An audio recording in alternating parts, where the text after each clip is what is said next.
कि जहां डेयरी होती है वहां आसपास के पशुपालकों को दूध बेचने में आसानी तो होती है। डेयरियां भी पशुपालकों का, उनके पशुओं का ध्यान रखती है। पशुओं का सही समय पर टीकाकरण हो, उनके लिए सही तरह के शेड बने, पशुओं को अच्छा आहार मिले, पशु बीमार हो जाए तो उनका डॉक्टर पहुंच जाए। और मैं तो गुजरात में रहा हूं, मैंने देखा है डेयरी कैसे पशुओं को संभालती है। बड़ी डेयरी दूध उत्पादक उन तक जाकर के किसानों की मदद करती है। और इन सब के बाद भी ये बड़ी महत्वपूर्ण बात है, ये जो दूध खरीदने का काम है वो तो डेयरी कर लेती है, लेकिन पशु का मालिक तो पशुपालक या किसान ही रहता है। पशु का मालिक कोई और नहीं बनता है। वैसे ही जमीन का मालिक किसान ही रहेगा। ऐसे ही बदलाव अब खेती में भी होने का मार्ग खुल गया है। साथियों, ये भी जग जाहिर रहा है कि कृषि व्यापार करने वाले हमारे साथियों के सामने एसेंशियल कमोडिटी एक्ट के कुछ प्रावधान हमेशा आड़े आते रहे हैं। बदलते हुए समय में इसमें भी बदलाव किया है। दालें, आलू, खाद्य तेल, प्याज जैसी चीजें अब इस एक्ट के दायरे से बाहर कर दी गई है। अब देश के किसान बड़े बड़े स्टोर हाउस में, कोल्ड स्टोरेज में इनका आसानी से भंडारण कर पाएंगे। जब भंडारण से जुड़ी कानूनी दिक्कतें दूर होगी तो हमारे देश में कोल्ड स्टोरेज का भी नेटवर्क और विकसित होगा, उसका और विस्तार होगा।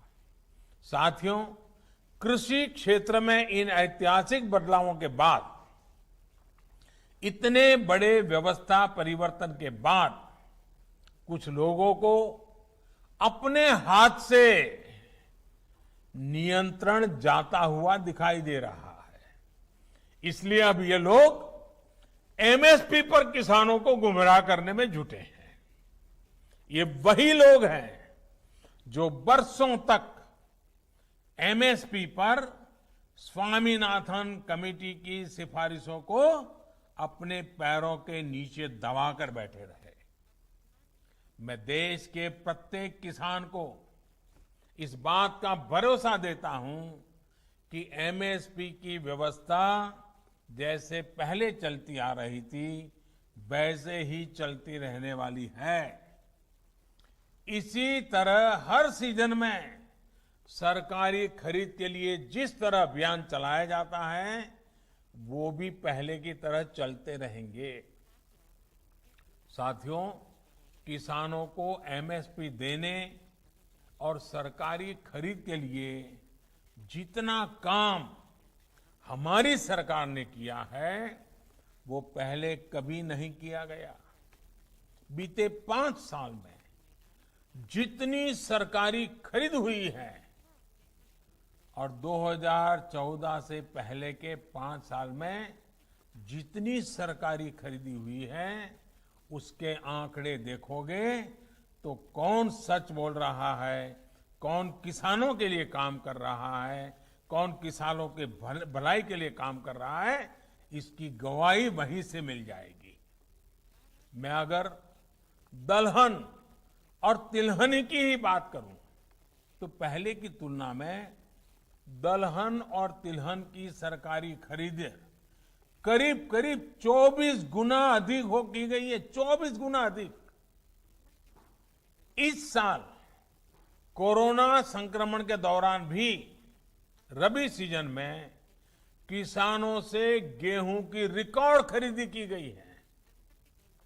इस साल रबी में गेहूं, धान, दलहन और तिलहन को मिलाकर किसानों को 1,13,000 करोड़ रुपए एमएसपी पर दिया गया है। ये राशि भी पिछले साल के मुकाबले 30% से ज्यादा है। यानी कोरोना काल में न सिर्फ रिकॉर्ड सरकारी खरीद हुई, बल्कि किसानों को रिकॉर्ड भुगतान भी किया गया है। साथियों, 21वीं सदी के भारत का यह दायित्व है कि वो देश के किसानों के लिए आधुनिक सोच के साथ नई व्यवस्थाओं का निर्माण करे। देश के किसानों को, देश की खेती को आत्मनिर्भर बनाने के लिए हमारे प्रयास निरंतर जारी रहेंगे। और इसमें निश्चित तौर पर कनेक्टिविटी की बड़ी भूमिका तो है ही। अंत में एक बार फिर कनेक्टिविटी के तमाम प्रोजेक्ट्स के लिए बिहार को, देश को बहुत बहुत बधाई देता हूं।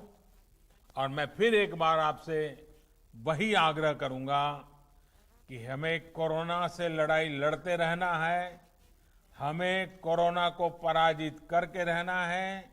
हमने हमारे परिवार के हर सदस्य को कोरोना से बचाना है और इसके लिए जो भी यम नियम तय किए गए हैं उनका हम सब ने पालन करना है। कोई एक उसमें छूटछाट लेता है तो फिर मामला गड़बड़ हो जाता है। हम सब ने पालन करना है। मैं फिर एक बार मेरे बिहार के प्यारे भाइयों बहनों को बहुत बहुत धन्यवाद देता हूं। नमस्कार।